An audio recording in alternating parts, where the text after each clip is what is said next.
Bonjour à tous et ravi de vous retrouver pour ce nouveau numéro de l'Expresso de Rassemblimo. C'est votre rendez-vous du mardi matin, un rendez-vous pour faire le plein de caféine, mais pas que, des stratégies, des bonnes pratiques, des rencontres inspirantes. Et je suis sûr que celle d'aujourd'hui sera rangée au rayon des rencontres inspirantes.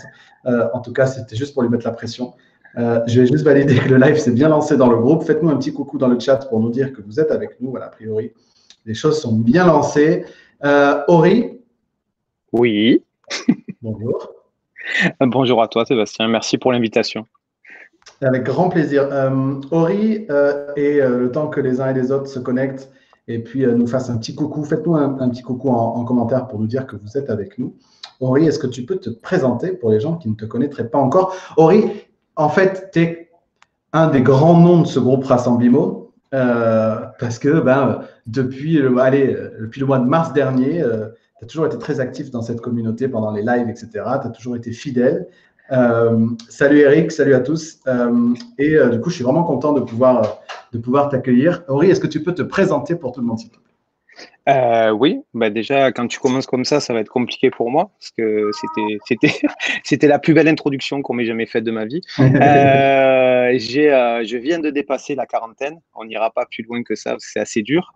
Ouais. Donc moi je viens du monde au départ de l'import-export. Si tu veux, je viens d'un monde qui est complètement différent, qui a réussi à m'ouvrir sur énormément de choses. J'ai beaucoup voyagé en Chine, beaucoup de voyages en Amérique, et complètement une autre vision, puisque c'était une vision de direction commerciale, direction marketing.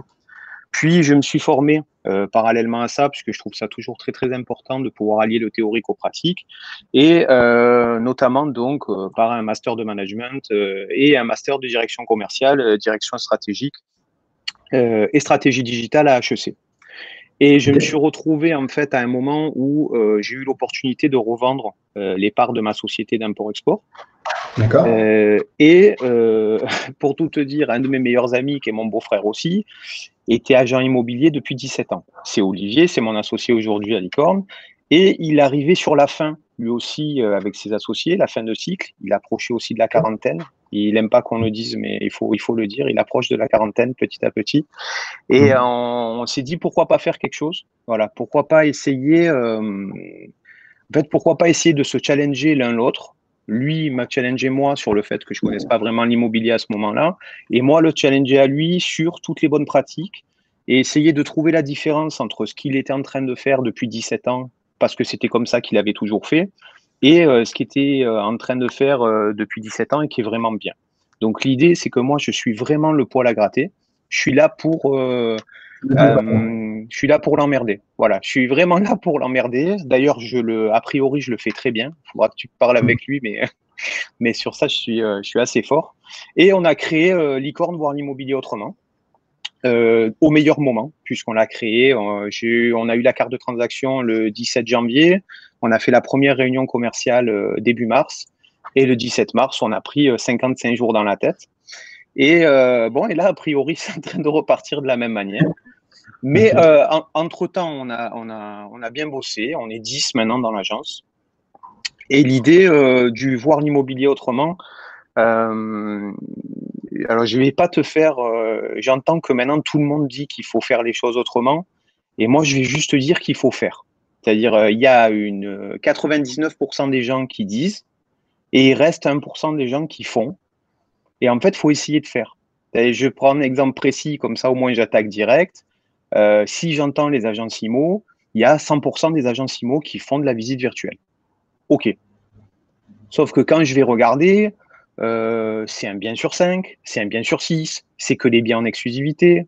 Et nous, avec Olivier, voir l'immobilier autrement, la première raison de voir l'immobilier autrement, c'est justement de dire qu'en 2020, tu n'as pas le droit, bon, c'est pas pour choquer, tu n'as pas le droit d'ouvrir une agence immobilière si tu n'as pas de visite virtuelle pour tous les biens. C'est la moindre des choses que tu peux proposer à tes clients en 2020. Donc, du coup, tu vois, nous, il n'y a pas de. Et c'est pas pour faire de la pub pour Licorne. Quoique tu me diras, si je suis là, c'est pour ça aussi. Mais l'idée, c'est vraiment de dire tout ce qu'on dit, il faut le faire. Sinon, on ne le dit pas. Et on ne se prend pas la tête, c'est pas grave. On n'est pas obligé de tout faire. Mais faisons ce qu'on dit, ça sera déjà beaucoup. Après, je peux te faire aussi la version édulcorée. Oui, le client au centre de tout et compagnie. Mais en fait, de le On va en dire, ça, parler. de le dire, ça suffit pas, tu vois. Vraiment, il faut vraiment qu'on le fasse. Et c'est ce que j'essaye de dire. Ouais, si là, je peux, par toi, passer sur des messages, essayons vraiment de faire ce qu'on dit. Et une fois que la distorsion, elle sera plus petite et qu'on aura vraiment réussi à être, on va dire, pratiquement à 100% de ce qu'on dit, tout le monde sera plus heureux. Donc voilà, c'est ça l'idée licorne, c'est ça la philosophie. Et vas-y, parce que sinon je vais parler jusqu'à 10h15. Ça me va. C'est vrai que les commerciaux, c'est 80% d'écoute, 20% de parole. Donc, moi, j'ai fait ma part. J'ai dit coucou à tout le monde dans le chat, puis tu peux faire le reste. Bon, j'en profite juste pour dire bonjour du coup à tout le monde. Salut à Eric, Laurent, Charles, Michael, tous ceux qui nous ont fait un petit coucou. Karine, Gilles, Karine qui est en Provence, qui n'est pas trop loin de chez toi. Alexandre, toujours fidèle. Merci en tout cas à tous de votre fidélité à ce rendez-vous. Ori, tu es dans quel coin pour pratiquer cet immobilier autrement? Alors, nous, comme on veut pratiquer l'immobilier autrement, on le fait dans des endroits qui sont autrement. Je suis dans une bourgade qui s'appelle Saint-Victoré, mais si tu veux, qui est assez centrale pour pouvoir faire les Bouches-du-Rhône. C'est-à-dire que je suis à équidistance d'Aix, de Marseille. Donc finalement, on est un peu un petit rond gaulois. Bon, d'ailleurs, gaulois, plus sicilien que gaulois, mais on est un petit rond gaulois qui est vraiment autour, j'allais dire, des plus grandes villes des Bouches-du-Rhône. Donc, ça nous permet de rayonner et d'avoir vraiment toute, j'allais dire, de rayonner vraiment sur les Bouches-du-Rhône et plus particulièrement en ce moment d'aller de Martigues jusqu'à Cassis pour ceux qui sont bien au fait des Bouches-du-Rhône. Et alors on a stoppé pour l'instant le recrutement puisque justement avec Olivier, une des idées, j'allais te dire aussi, de voir l'immobilier autrement, c'est d'arrêter cette idée de donner des numéros comme à la poste où tu attends au guichet que ça vienne à ton tour, et c'est de vraiment pouvoir s'occuper de chacun de nos négos et de pouvoir leur donner du temps. Puisque c'est ça aussi qui est très important, et on en parlera sûrement après, c'est que nos outils, aussi perfectionnés soient-ils, ne restent que des outils. Ils ne nous remplacent pas. Je peux te donner les meilleurs outils. Si tu n'es pas formé à l'IMO, si tu n'es pas fait pour ça, si ce n'est pas ta fibre, bah, tu auras juste des bons outils dont tu te serviras mal. Donc l'idée, en gros, c'est vraiment de pouvoir prendre des gens qui ont cette fibre, et elle se joue sur beaucoup de qualités que tu décris souvent d'ailleurs. Hein. On est assez d'accord sur ça, on n'est pas d'accord sur tout, mais on est assez d'accord sur les qualités que doit avoir un agent IMO. Et après, bien entendu, plus tu lui donnes de bons outils, et mieux il pourra faire son travail, puisqu'il deviendra beaucoup plus efficient, beaucoup plus efficace. Mais au départ, c'est vraiment une histoire d'hommes et de femmes. Voilà, comme ça, au moins, on est resté dans l'inclusion. D'ailleurs, très honnêtement, plus de femmes, je trouve. Je suis assez étonné. Nous, on a un ratio très, très, très favorable en termes de femmes. Et j'en suis très heureux, d'ailleurs. Voilà, je suis très, très content. Mais voilà, ne nous cachons pas, les outils ne servent à rien s'il n'y a pas l'humain derrière. Tu parlais de recrutement. Vous êtes combien là, à l'agence? Alors là, à l'agence, on est 10 et c'est un peu, j'allais te dire, multi. On a des gens qui sont avec nous en contrat, on a des gens qui sont des agents co, c'est-à-dire on teste un peu tout. On a des garçons, on a des filles. Alors je fais un appel pour un dernier recrutement. On cherche une personne enfin qui ait plus de 40 ans pour plus que je sois le plus âgé. Parce que c'est dur, c'est dur, c'est dur d'être toujours le vieux con. Et voilà, si on pouvait avoir une personne qui a plus de 41 ans, je serais vraiment content et on arrêterait de se moquer de moi à l'agence. Mais voilà, on est 10 et si tu veux, moi je suis un éternel insatisfait, mais soyons très très honnêtes, pour une agence complètement neuve qui n'est pas une franchise, qui n'est pas qui a été fermée pendant 2 mois et qui là, bon, on n'est pas fermé, mais quand tu fais globalement de l'ancien, on n'est pas très très ouvert non plus en ce moment. Donc en 10 mois, être 10 personnes, je pense qu'avec Olivier, si tu nous avais dit ça quand on a ouvert, on aurait signé sans aucun problème. Une question de Laurent qui demande si 51, c'est pas trop vieux. Non, Dieu sait que 51 est un chiffre sacré en plus par chez nous. Non, non, 51, c'est pas trop. Non, non, en fait, il n'y a pas de trop vieux, de toute façon. Trop vieux, c'est juste dans la tête. Et de ce que j'ai pu lire de Laurent sur LinkedIn, il est même beaucoup plus jeune que moi, je pense, dans la tête. Donc, non, non, c'est pas du tout trop vieux. Du coup, justement, tu parlais de recrutement donc, du fait que tu aurais signé finalement des demandes d'être ce nombre-là après si peu de temps finalement. Comment ça arrive? Comment ça se fait? Par quel canal ça vient? Est-ce que vous avez mis des choses en place de manière proactive pour ça? Et surtout, quelle est la typologie de personnes que vous cherchez à avoir autour de vous?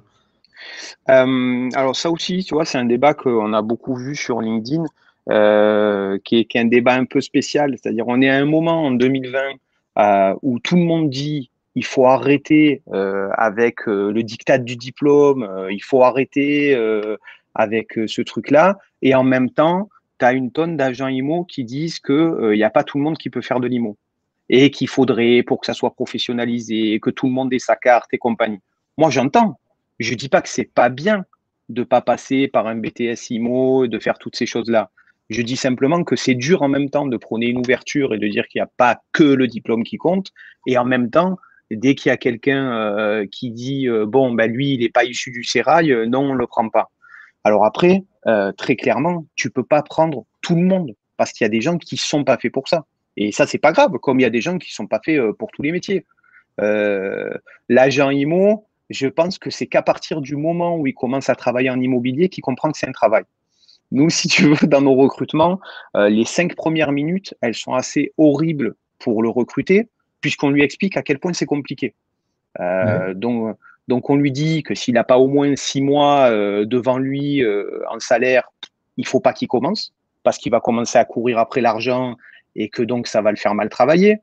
Il faut lui dire que s'il n'est pas prêt à prendre 99% de non, bah, il faut pas non plus qu'il le fasse. Il faut dire qu'au départ, qu'il aime la pige ou qu'il n'aime pas, qu'il aime la prospection ou qu'il n'aime pas, c'est la même chose. Il en fera, il va en manger. Sauf exception, tu as des gens qui commencent de suite avec un énorme réseau. Et tant mieux, c'est bien, Mmh. c'est un super apport. Mais si tu veux, les premières minutes que nous avons avec les gens, c'est vraiment pour leur dire attention, vous pensez que vous avez vu la télé, et c'est très bien, hein, moi j'ai rien contre les émissions de Stéphane Plaza et compagnie, mais vous avez vu la télé, vous voyez que des bons moments, vous voyez le côté où vous avez chassé l'appartement, vous n'avez pas vu, avant qu'on chasse l'appartement, il y a 99% de personnes qui vous ont dit non, dégage. Non, dégage, moi j'ai pas besoin qu'on chasse mon appartement, c'est moi qui vais le vendre. Donc, une fois qu'on a fait ça, et qu'on voit que la personne ne s'est pas mise à pleurer, ou qu'elle n'est pas partie en courant, ou qu'elle n'a pas dit c'est pas pour moi, on commence à lui dérouler la manière dont nous on veut travailler. Euh, et à partir de ce moment-là, nous, on est ouvert à tout le monde. J'ai pas ce truc, tu vois. On a chez nous des gens qui font le BTS IMO. On a des gens qui ont eu le BTS et même une licence IMO. On a des gens qui viennent d'autres horizons. Mais la seule idée, c'est à quel point tu es dur au mal, à quel point tu vas te relever d'un échec, et surtout, j'allais dire, à quel point tu es prêt à encaisser les noms en sachant que le nom ne t'est pas adressé à toi, mais il est adressé juste à l'agent IMO. Et à partir du moment où vraiment tu as compris ça, parce que tu as des gens, quand tu leur dis non, et par exemple, moi, quand tu me dis non, je pense que tu m'as dit non à moi, à Ori Chamla. Et je suis pas bien, tu vois. Je dis, mais pourquoi pourquoi tu me fais ça? À partir du moment où tu réfléchis comme ça et que tu peux pas changer ta manière de réfléchir, je pense qu'il faut pas que tu ailles dans l'IMO. C'est interdit. Fais autre chose. Mais il y a plein d'autres trucs où tu seras sûrement bon. Mais ça, tu peux pas le faire. Donc, la manière de recrutement, nous, on s'est associé pour pas faire de pub avec Recrutimo. Je ne sais pas OK. si qui est assez intéressant, bien que je serais toujours étonné de la génération 2000 où finalement ils mettent des CV, quand tu les appelles, ils ne rappellent pas. Bon, c'est un petit appel pour comprendre juste pourquoi vous mettez un CV si vous ne rappelez pas les gens. Mais voilà, on a fait 2 recrutements nous, grâce à Recrutimo, ce qui finalement OK. est pas mal, tu vois. Bon, Mmh. Recrutimo, c'est un espèce de pôle emploi, mais uniquement pour l'IMO, pour les gens qui connaissent pas. Et c'est assez intéressant. Et appelez de ma part. Vous n'aurez pas de réduc, mais vous pouvez appeler de ma part, ce sera toujours sympa. Et donc, il y a ça. Il y a aussi les campagnes qu'on fait sur les réseaux sociaux où finalement on dit aux gens, un peu comme chez McDo, venez comme vous êtes. Mais c'est vrai que c'est pas parce que vous venez comme vous êtes que ça ira. Nous, on est ouvert vraiment à tout. Mais tu as des profils où tu sens que ça ne fonctionnera pas. Parce qu'ils voient le côté, OK, je vais faire ça en dilettante, on verra bien quand j'aurai le temps, après mon travail normal. Et d'un coup, c'est vrai que toi, tu hallucines un peu. Et si tu veux, la personne qui est avec nous depuis le plus longtemps, qui s'appelle Thomas, m'a dit au bout de 3-4 mois, tu vois, elle m'a dit, Pétard, c'est un métier quand même, hein. Et toi, tu es là et tu dis, mais oui, oui, oui, oui, Thomas, c'est un métier. Et en fait, c'est vrai que c'est un métier spécial parce que tu comprends que c'est un métier à partir du moment où tu le fais.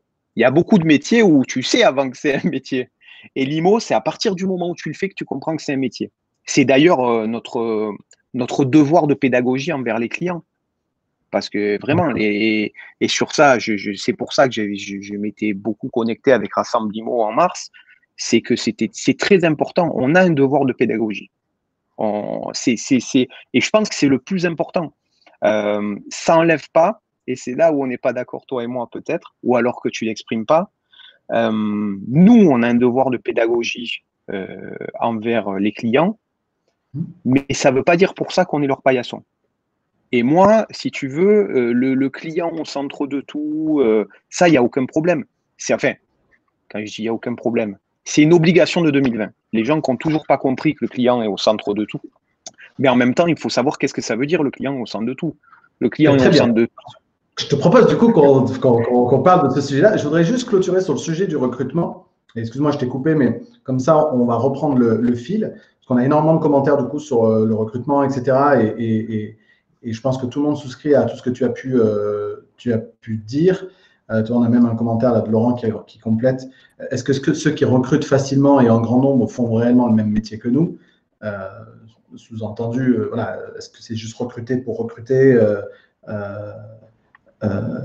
ou pas? Il y a quelqu'un qui partage aussi sur le volume. Moi, je me souviens à titre perso des derniers recrutements que j'ai pu faire sur l'IMO, c'est 50 entretiens pour avoir pris une personne, justement parce que dès que tu as ce discours de vérité-là et que tu l'assumes jusqu'au bout du processus, effectivement, il reste assez peu d'élus. Et j'aime bien ce que tu nous partageais sur le fait que, je le dis souvent comme ça, c'est que n'importe qui peut être un bon agent immobilier, mais tout le monde ne peut pas être un bon agent immobilier. C'est-à-dire qu'il y a plein de profils, et il y a autant de manières de faire ce métier qu'il y a de profils de personnes, à condition d'avoir effectivement les prérequis que tu donnais tout à l'heure. Mais on peut, moi, tous ceux qui m'ont attaqué, je me souviens à une époque, c'était genre, ah, mais toi, tu formes des anciens bouchers, des anciens coiffeurs. Alors, les pauvres bouchers et coiffeurs, ils n'ont rien demandé, c'était victime collatérale du commentaire.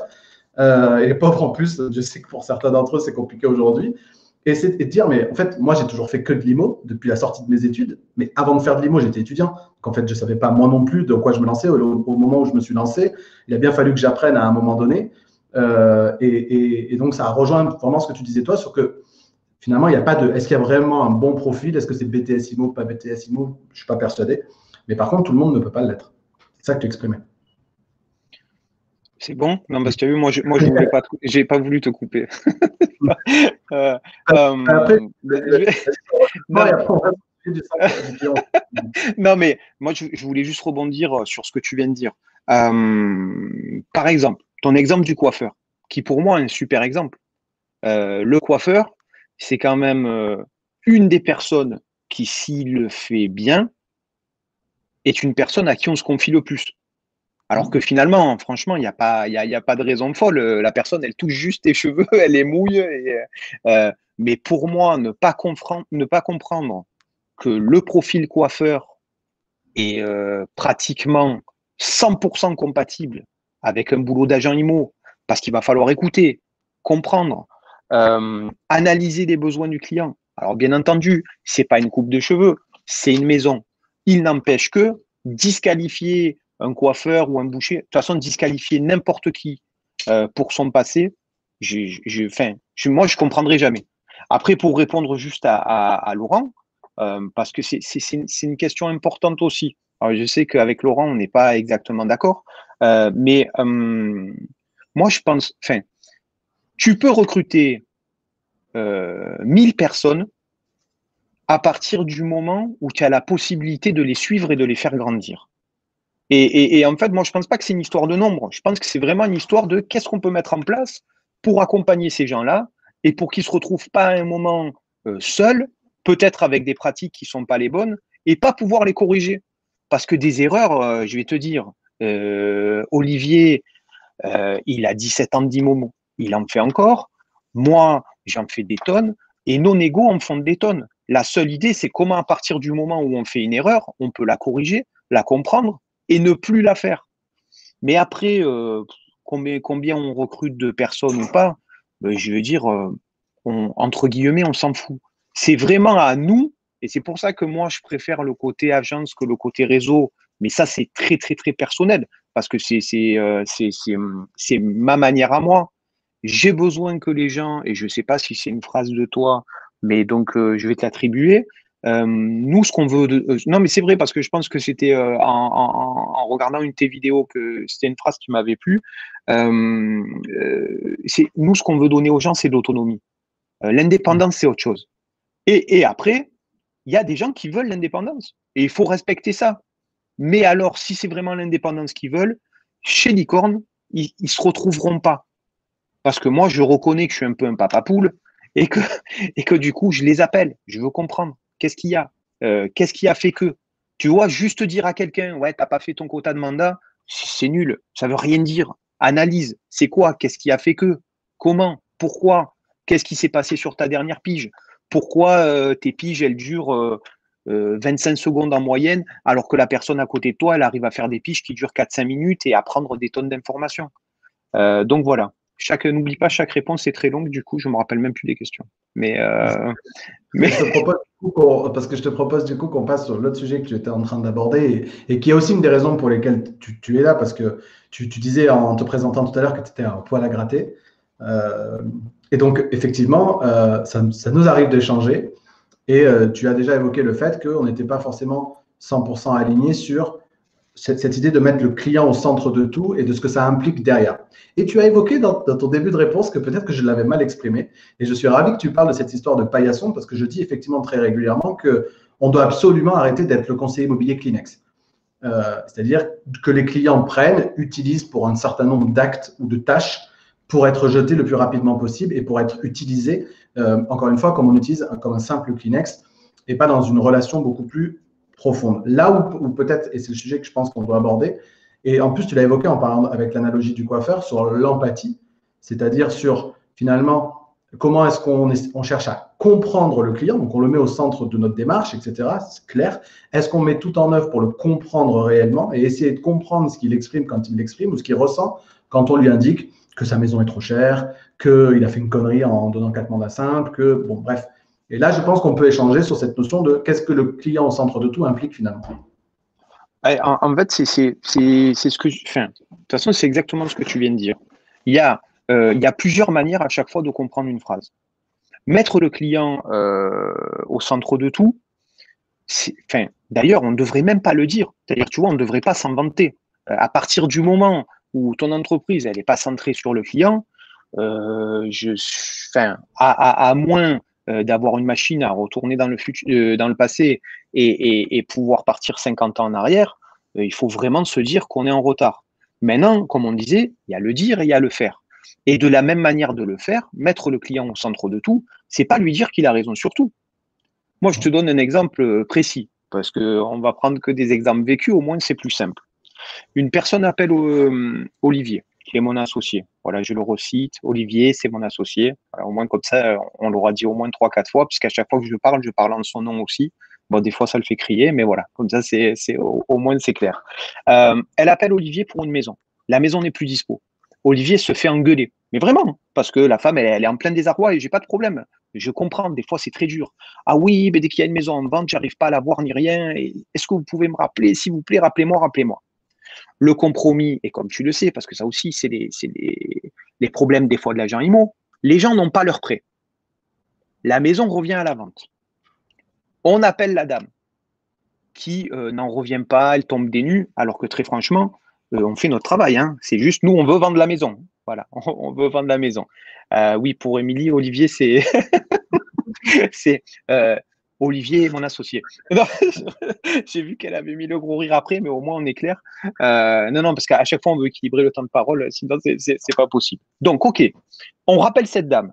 qui est heureuse, elle n'en peut plus. Ah, merci de m'avoir appelé, merci d'avoir pensé à moi. La maison est superbe, je l'ai vue en visite virtuelle, je l'ai faite. OK, on prend rendez-vous, on visite la maison. Je sens au bout de 35 secondes que la maison ne lui plaît pas. Et ça arrive, c'est pas grave. Enfin, c'est pas grave. Oui, c'est pas grave. Voilà, ça arrive. Et justement, dans ce moment-là, un petit conseil, n'essayez pas de dire à quel point la maison, elle est bien. La personne, elle se projette sur son futur, ces 25 prochaines années. Oui, tu peux donner des arguments, mais on n'est pas là pour, on n'est pas là pour convaincre quelqu'un qu'il faut qu'il mette 400 000 balles comme ça sur un truc qui lui a pas vraiment plu. Ça, j'ai pas de souci avec ça. Sauf qu'on finit la visite, je reviens vers vous et j'en ai plus jamais entendu parler. C'est-à-dire que la même personne qui a engueulé mon associé, qui était dans le désarroi, qui nous a embrassé les pieds parce qu'on l'a rappelé et qui est venu visiter, n'a même pas eu la décence, et moi j'appelle ça vraiment la décence, de juste un petit texto, bonjour, ça ne m'intéresse pas. Et moi, à partir de ce moment-là, on rentrait dans ce que je te disais, moi, ça ne me va pas. C'est pas OK. C'est-à-dire vraiment, on est là, et ça, je l'entendais souvent de la part de Julien, on a le droit de dire non. De la même manière, c'est un thème que tu abordes souvent. Ben, on va en compromis, excuse-moi, on va en recherche de mandat, tu as rendez-vous chez quelqu'un, tu as le droit toi aussi de dire non. Tu as le droit de dire que les termes du contrat, ils ne peuvent pas être passés parce que tu ne pourras pas travailler. C'est impossible. Donc, quelque part, mettre le client au centre ne veut pas dire le client a tous les droits. On a exactement les mêmes droits. Oui, on a besoin de sa maison. Tu vois, c'est un métier qui est un peu particulier. Il n'y a pas de stock. Ce qu'on vend, c'est pas à nous. Donc, quelque part, sur ce point-là, le client, il a tous les droits. Il ne veut pas te laisser son bien ou machin ou toi. Mais toi, par contre, tu as le droit de dire et de le dire au client. Écoutez, dans ces conditions-là, je ne peux pas faire mon travail. Je ne peux pas vous aider. Moi, mon métier, c'est un métier de conseil. Notre premier métier, c'est un métier de conseil. Nous, quand on dit à quelqu'un que c'est trop cher, on s'en fout. Nous, on aimerait la vendre même 50 000 euros plus cher, sa maison ou son bien. Nous, quand on dit à quelqu'un que c'est trop cher, c'est juste, on ne veut pas lui faire perdre de temps. On ne veut pas s'engager, nous, sur des choses. Tu sais, à chaque fois, nous, on donne notre parole. En fait, en gros, tu nous donnes ta confiance quand tu nous donnes un mandat. Nous, on ne peut pas prendre la confiance et ne rien en faire. Ou on ne peut pas prendre un mandat 50 000 euros trop haut juste pour dire j'ai le mandat. Ça ne veut rien dire. Enfin, en tout cas, c'est ma vision à moi, qui n'est pas partagée par tout le monde d'ailleurs. Mais voilà, je pense qu'on est tous un peu. Enfin, il y a vraiment deux écoles, moi, je trouve, de l'IMO qui sont en train d'émerger.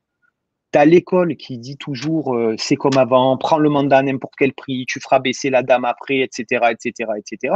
Et tu as une école maintenant dont on fait partie, et tant pis si ça nous. Parce que des fois, ça nous joue des tours, de dire écoute, on ne prend pas le mandat à n'importe quel prix. Peut-être qu'à la fin, c'est quelqu'un d'autre qui le prendra et on aura raté des coms. Mais il faut qu'on soit honnête de bout en bout avec le client.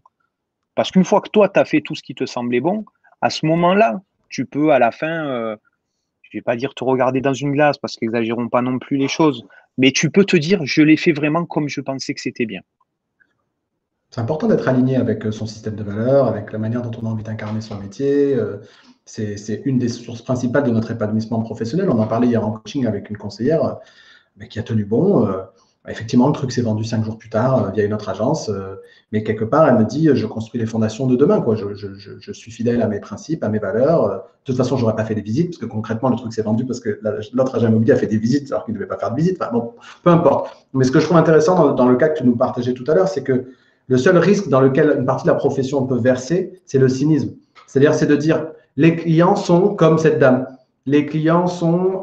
et en fait, c'est de garder finalement, et c'est peut-être là où c'est une forme de naïveté. Enfin, moi, c'est comme ça que je me suis beaucoup construit. Je préfère être excessivement naïf et de temps en temps me faire baiser la gueule que d'être excessivement cynique et de passer mon temps en fait à essayer de calculer ce que le client va dire, va faire pour essayer de passer. Voilà. Donc le risque dans le cas que tu exposais pour les gens qui nous écoutent, c'est aussi de se dire eh ouais, mais de toute façon, les clients maintenant ils sont tous comme ça, ils sont mal éduqués, et quelque part de verser dans une forme de résignation de ce point de vue-là, ce qui n'empêche pas de l'éduquer, enfin, de quoi de lui dire.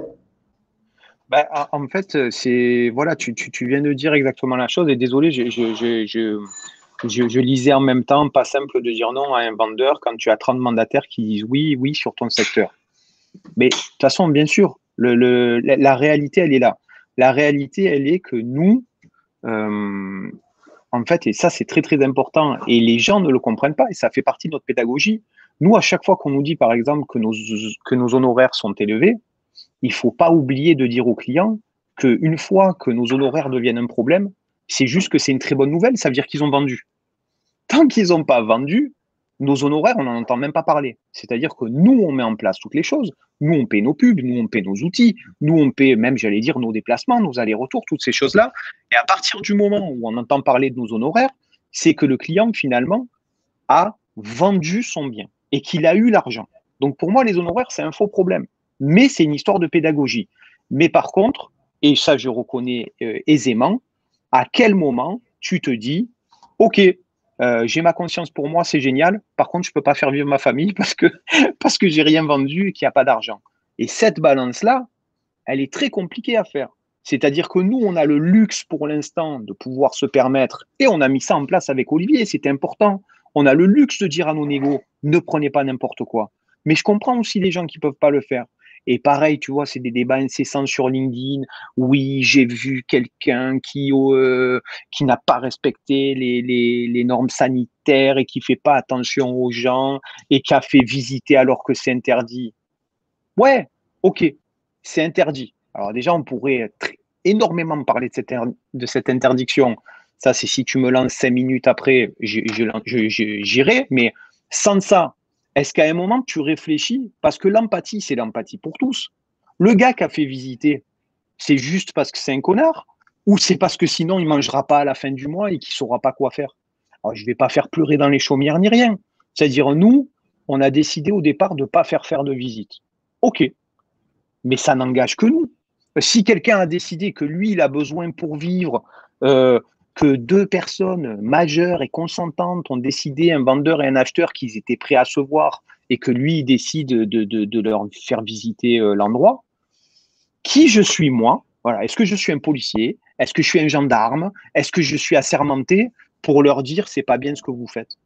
À un moment, il faut essayer de voir aussi tout le monde, réseau, agence, qui tu veux. Et cette balance-là, alors quand tu as un gros groupe, voilà, et tant mieux pour eux, et que tu as réussi à créer une trésorerie énorme, et tant mieux pour toi. Là, c'est vrai que ça devient facile de dire, ouais les gars, c'est pas grave, on attend. Oui, on attend, on attend. Il faut pouvoir attendre aussi. Parce que là, c'est rigolo, ça fait 1 mois, ça fait 3 mois sur 1 an qu'on ne peut pas bosser.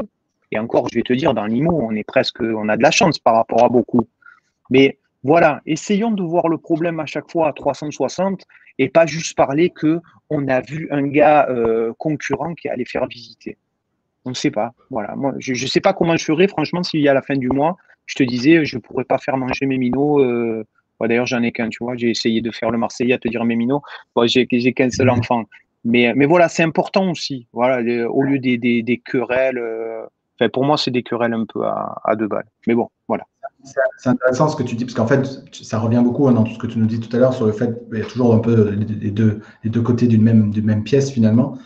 Et ce que tu disais sur la qualité des mandats et aussi sur un peu ce système de valeur dont on parle là, Eric le résume très bien là dans son commentaire, c'est que c'est aussi avoir le luxe de ça en fait, le luxe de la qualité, le luxe de décider, le luxe de pouvoir assumer ses principes jusqu'au bout, qui est un luxe qui effectivement est directement lié à l'absence de pénurie et pas être dans un état d'esprit de manque en fait.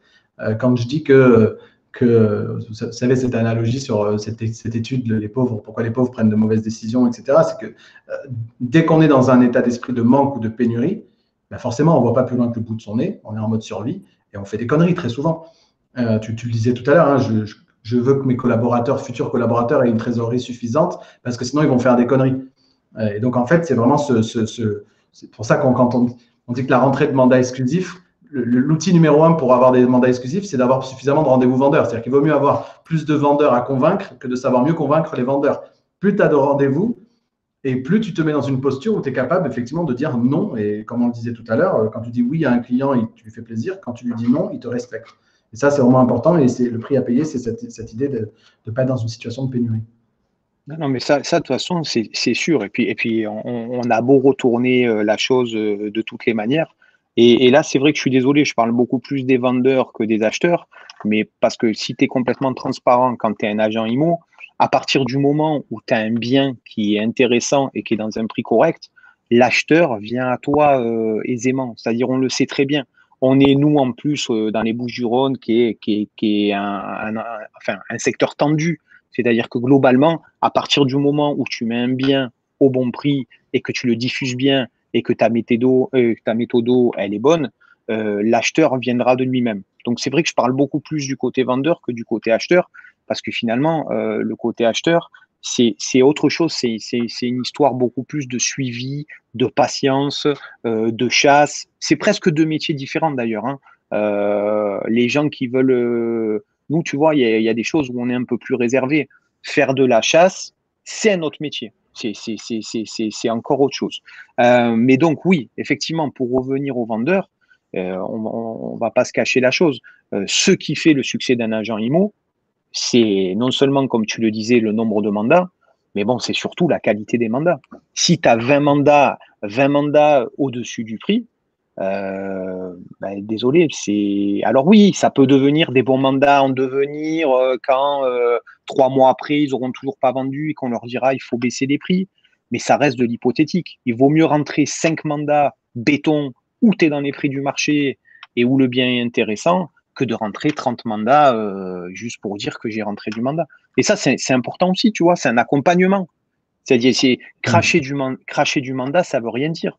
Nous, si on voulait, on aurait 10 mandats par jour parce qu'on dirait juste aux gars, combien vous en voulez? J'en veux tant. Bah, ok. On met notre com dessus, on a terminé. Ça vous va? Ouais, ça nous va. Et c'est très bien. Qu'est-ce que tu as fait? Tu n'as fait aucun travail d'accompagnement. Tu ne l'as pas aidé. Tu ne l'as pas enlevé de son affect. Tu ne l'as pas enlevé de l'idée que parce que, tu sais, je parle toujours de cet exemple, que le gars, il pense que chez lui, c'est génial, mais parce qu'il voit que c'est l'endroit où il a mis tous les mois son fils qui grandissait. Donc, il voit ce coup de stylo et il s'en rappelle et c'est là qu'il a grandi. Mais le mec qui vient, enfin, les gens qui vont venir visiter, ils s'en foutent. Même eux, à la limite, ils vont dire quand est-ce qu'on efface ça et vite qu'on remette un coup de peinture. Donc, nous, c'est notre boulot. Nous, on a un boulot de conseil. Et c'est ça que j'allais te dire. Et c'est un vrai boulot de conseil et de suivi.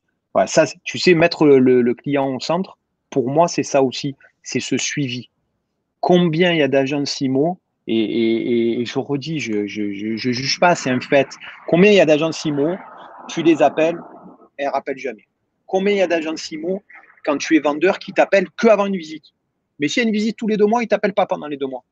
Qu'est-ce qui s'est passé? Comment? Pourquoi? Qu'est-ce que vous voulez faire? Voilà ce qu'on regarde. Les datas, maintenant, elles sont excellentes. Par exemple, si tu as un abonnement sur n'importe quel portail immobilier, tu sais tout. Le nombre de personnes qui viennent, le nombre de personnes compliquées, le nombre de personnes qui ont été intéressées. Il faut dire aux gens, en fait, c'est un accompagnement, on est des partenaires. C'est un vrai partenariat. À partir du moment où tu n'arrives pas à te dire que tu es là dans ce cadre de partenariat, vraiment, il ne faut pas faire agent IMO. Fais autre chose et il y a plein de métiers qui seront bien. Mais si tu n'es pas capable d'être partenaire avec ton vendeur, mais un vrai partenariat, pas juste le mot ou pas le truc écrit sur ton cahier. Oui, regardez, on est partenaire. Ça, c'est des plaquettes, c'est joli. Mais après, il y a les faits. Et les faits, souvent, je suis désolé, mais ils vont pas du tout dans ce que tu dis. Il y a beaucoup de pubs que je vois où il y a écrit un truc, et quand j'essaie de me dire, mais est-ce que cette agence, elle fait ça, ça, ça, ça, ça, je dis non, c'est écrit, c'est très bien. C'est un début, tu me diras, hein. Il faut que ça soit écrit. Mais après, je vois pas le reste. Il faut être constant. Quoi que tu fasses, hein. Tu trouves que la visite virtuelle, c'est pas bien. Là, je l'ai lu, il y a quelqu'un qui a dit c'est pas obligatoire. Tu trouves que la visite virtuelle, c'est pas bien, c'est ton droit. Mais alors ne dis pas que tu as de la visite virtuelle. On se prend pas la tête. Et tu essayes d'expliquer parce que je trouve que ça devient dur aujourd'hui d'expliquer en quoi c'est pas important, hein, la visite virtuelle.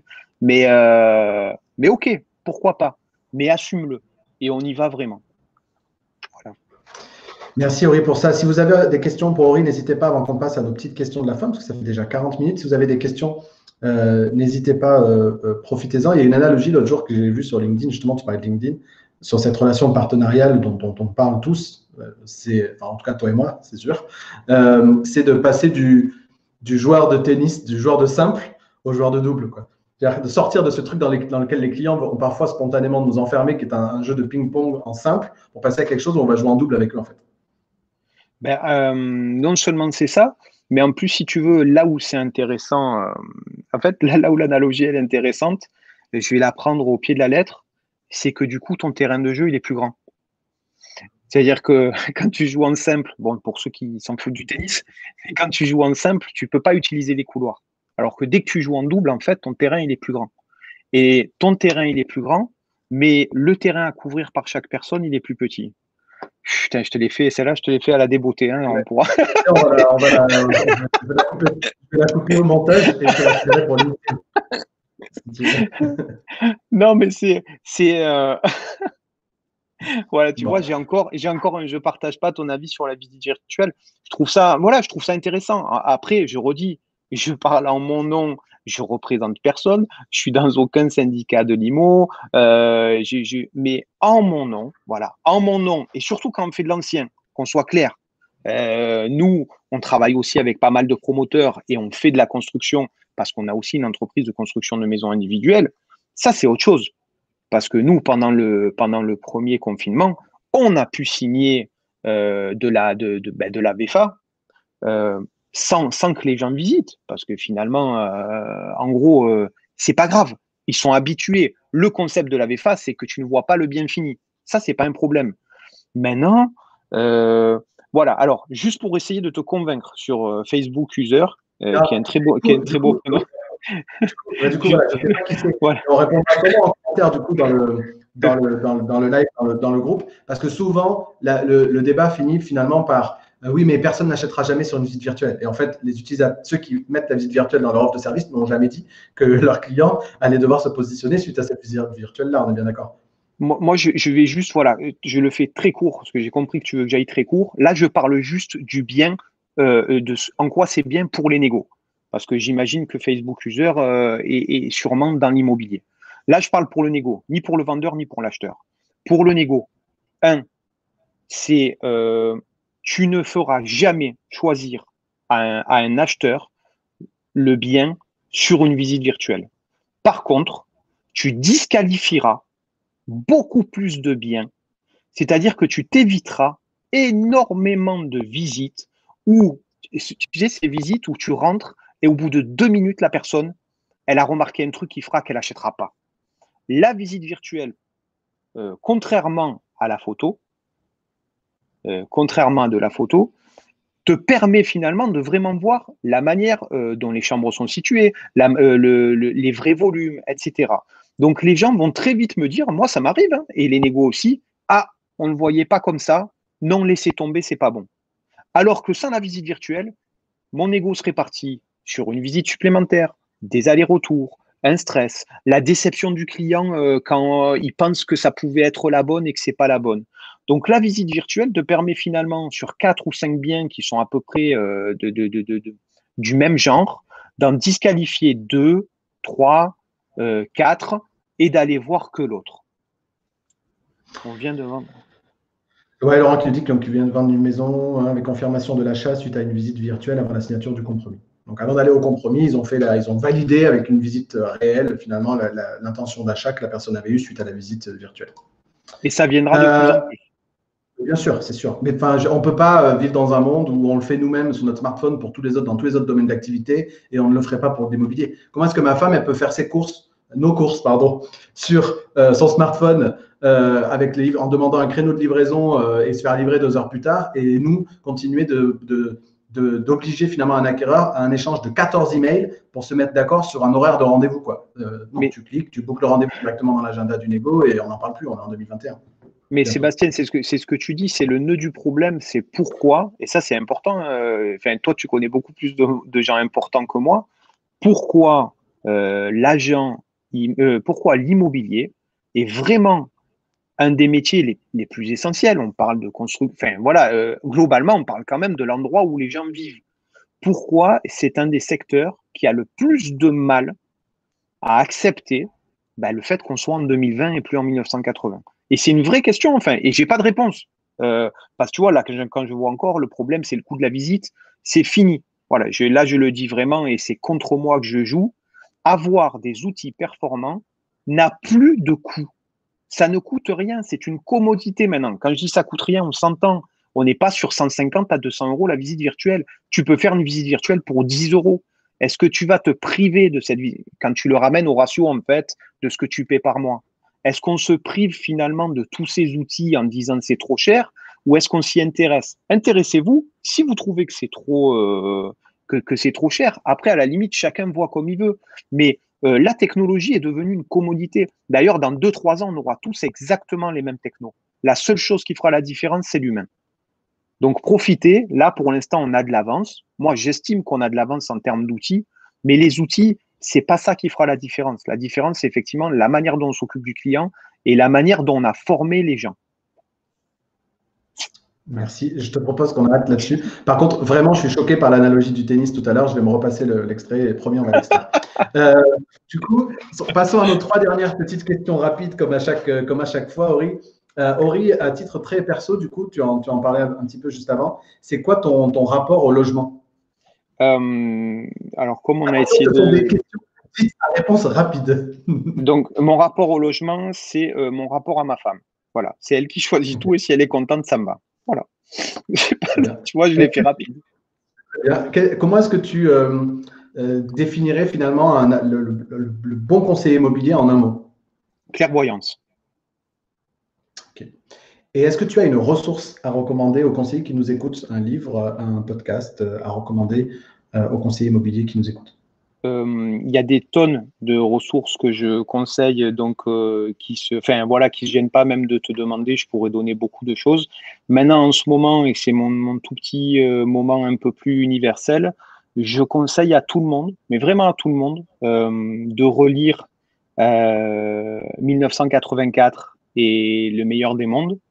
Alors pourquoi? Pour 2 raisons, et je fais très rapide. Un, pour que les gens comprennent que ce que nous vivons aujourd'hui n'a rien à voir avec ce qu'il y a dans ces livres, au moins comme ça qu'on soit clair. Et pour que de l'autre côté, on comprenne aussi ce à quoi on ne veut pas arriver. Donc je trouve que c'est des très bons livres pour faire la balance et arrêter d'écouter, d'entendre tout et n'importe quoi de tous les côtés et se faire son propre avis. Lisez-les, c'est pas des gros livres, ils sont super intéressants. C'est fou de se dire qu'ils ont plus de 50 ans. C'est assez hallucinant à quel point les gens sont visionnaires. Donc lisez ces 2 livres, c'est vraiment intéressant aujourd'hui. Voilà.